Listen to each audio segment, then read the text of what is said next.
A small group of wealthy families ruled Rome. Notoriously conservative, they protected their own interests and quietly resisted reform, until one of their own broke the code of silence. Tiberius Gracchus was born to privilege. Grandson of Scipio Africanus, conqueror of Hannibal, and son of Cornelia, an intelligent, ambitious woman who poured her ideals into her two sons, Tiberius and Gaius. She told him she was tired of being called the daughter of her father, Scipio. She wanted to be known as the mother of her sons.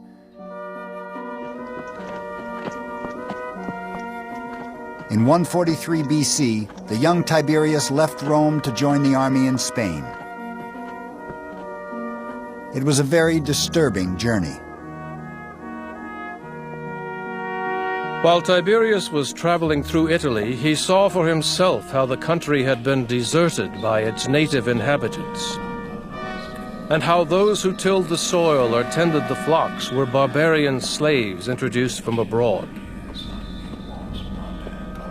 But it was above all the people themselves who did most to arouse Tiberius's energy and ambitions, calling upon him to recover the public land for the poor. Plutarch. The ambitious aristocrat had found his cause. In the 3rd and 2nd centuries BC, the Roman Empire had more than doubled in size. The conquering soldiers were still volunteers, poor Roman citizens who owned small farms. When the Roman Empire was small, this citizens' militia had worked well. Men served for only part of each year, coming home regularly to work their farms. But getting home to harvest became impossible as the empire grew and armies were conquering faraway lands in Africa or Asia or Northern Europe. If you're serving abroad for years and years in a long process of imperial conquest, the result is that when you put down your sword at the end of the campaign, there is no ploughshare left, because your brother nicked it ages ago, and it wasn't just your brother, it's the big landlord next door who's extended his estate. So that you do have very large numbers of people who don't have land to return to.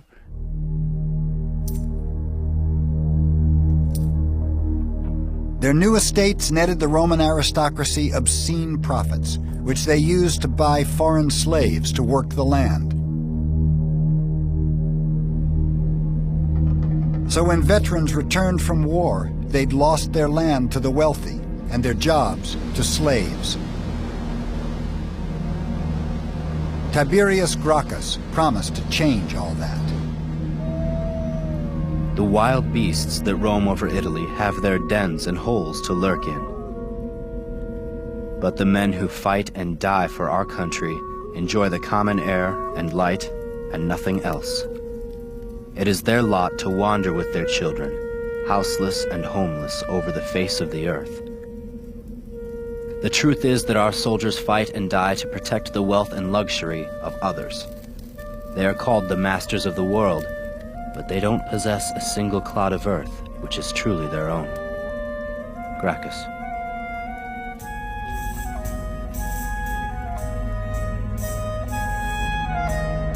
Gracchus proposed something radical. The government should divide public land among Rome's homeless. The senators were horrified.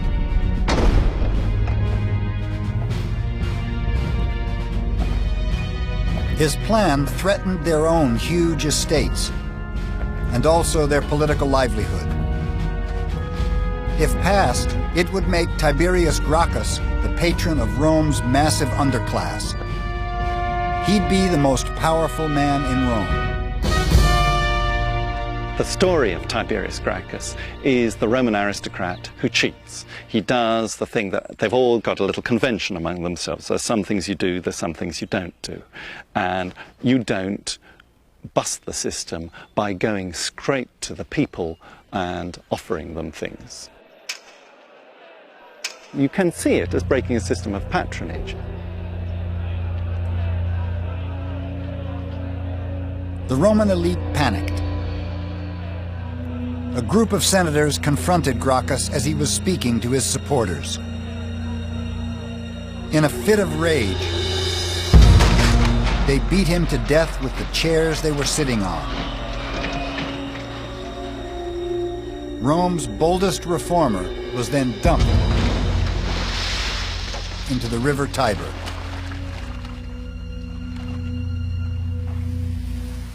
Yet Gracchus had revolutionized Roman politics. By championing the needs of the poor, Gracchus had shown how an ambitious aristocrat could outmaneuver his conservative peers.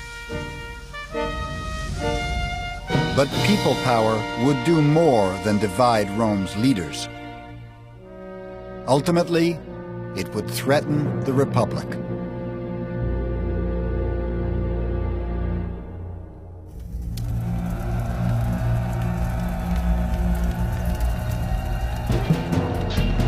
By the beginning of the 1st century BC, the Roman Republic was imploding.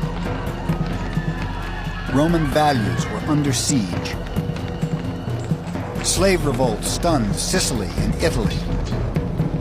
Something had to give. The collapsing republic found an unlikely supporter. Born in a wool-dyeing shop in central Italy in 106 BC, Marcus Tullius Cicero dedicated his life to opposing the greed and violence that threatened his world. He was a self-made man, earning a name for himself as an orator and lawyer in Rome, relying on his eloquence and intelligence to outwit wealthier opponents.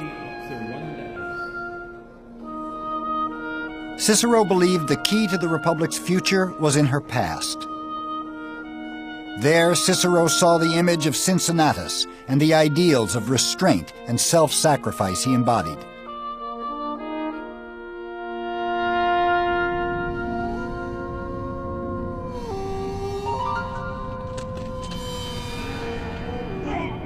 But there was another role model. Romulus, Rome's legendary founder, who was reared by a savage wolf and killed his own brother in a struggle for power. In legend, greed and treachery were Rome's founding virtues, and they threatened to be the most enduring. I would rather be the first man in a barbarian village than the second man in Rome. Julius Caesar. Rome's most notorious citizen was born to wealthy parents in 100 BC. As with all young Roman aristocrats, Julius Caesar had a strong sense of destiny. As a child, he dared to claim he was descended from the goddess Venus. Caesar's first official post was as a military officer in Spain. There, the 30-year-old Caesar stared at a statue of Alexander the Great. How had he achieved nothing, he wept, when at his age, Alexander had conquered the world?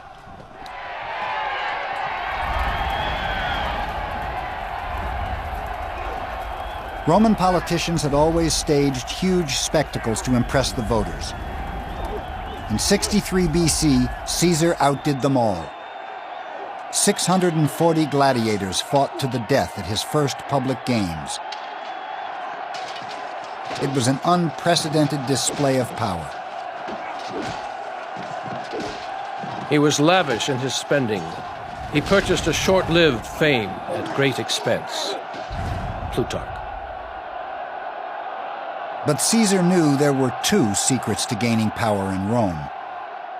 One was playing to the people. Commanding a successful army was the other.